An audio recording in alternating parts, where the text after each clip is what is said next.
Une fois votre fiche de préparation validée par votre gestionnaire, vous pourrez vous connecter sur le site ESUP avec vos identifiants et mots de passe ENT. Si vous cliquez sur Tableau de bord, vous aurez accès aux conventions et avenants que vous avez créés. Lorsque vous êtes en train de saisir une convention, si vous arrêtez en cours de route ou si vous êtes déconnecté, vos informations seront sauvegardées automatiquement. Pour créer une convention, il faut cliquer sur Créer une convention et à ce moment, vos informations apparaissent directement.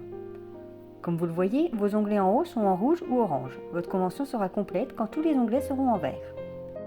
En premier lieu, il faut saisir votre sécurité sociale. Ce sont les champs notés CPAM. Il faut choisir votre région, puis votre département, et l'adresse se mettra automatiquement.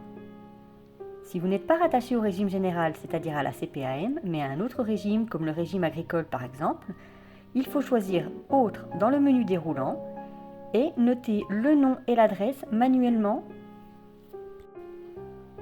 Ensuite, vous devez choisir le type de convention. Formation initiale, UE libre, puis vous devez saisir la langue dans laquelle la convention s'affichera. Veuillez bien lire la rubrique consigne. Celle-ci regroupe les informations de votre centre de formation. Il faut ensuite valider et passer à l'onglet suivant. Comme vous le voyez, le premier onglet est passé en vert. Toutes les informations que vous allez saisir sont notées dans votre fiche de préparation. Établissement d'accueil. Il faut soit écrire le nom de l'organisme, soit le numéro de SIRET. Si vous le voyez dans la liste, il suffit juste de cliquer sur le bouton Sélectionner en fin de liste. Comme on peut le voir, si nous testons avec le lycée Julag, il apparaît dans la liste et nous pouvons donc le sélectionner. Vous verrez ces informations. L'onglet passe en vert, vous pouvez passer au suivant. Service d'accueil. Vous devez le sélectionner dans la liste déroulante et ensuite passer à l'onglet suivant. Si le service n'est pas dans la liste, vous pouvez le créer en cliquant sur le bouton. Par défaut, l'adresse du service est le même que l'établissement, vous avez juste à noter le nom. Vous pouvez modifier l'adresse si ce n'est pas la même que l'établissement, appuyez sur Valider et passer à l'onglet suivant. Tuteur professionnel.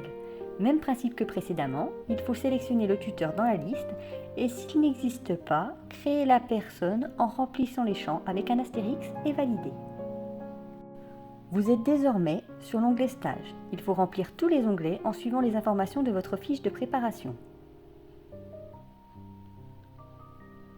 Pour les dates, vous pouvez soit saisir la date, soit utiliser le calendrier. Lorsque vous saisissez les heures hebdomadaires, c'est-à-dire le nombre d'heures par semaine, la durée effective du stage s'affiche automatiquement. Continuez de saisir toutes les informations et une fois que tout est saisi, l'onglet passe en vert et vous pouvez cliquer sur le suivant. Si une case n'avait pas été remplie correctement, l'onglet reste en orange et vous ne pouvez pas changer. Il faut donc bien remplir toutes les cases avec des astérix. Enseignant référent. C'est le nom de l'enseignant qui est noté sur votre fiche. Saisissez son nom et il apparaîtra dans la liste, il suffit juste de les sélectionner. L'onglet passe en vert, passez au suivant. Signataire de la convention.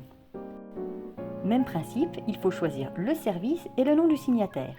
Si par exemple, comme ici, il n'existe pas, il faut créer le service en appuyant sur le bouton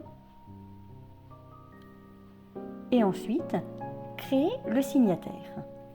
Il faut remplir son nom, son prénom, sa fonction, son téléphone et son mail.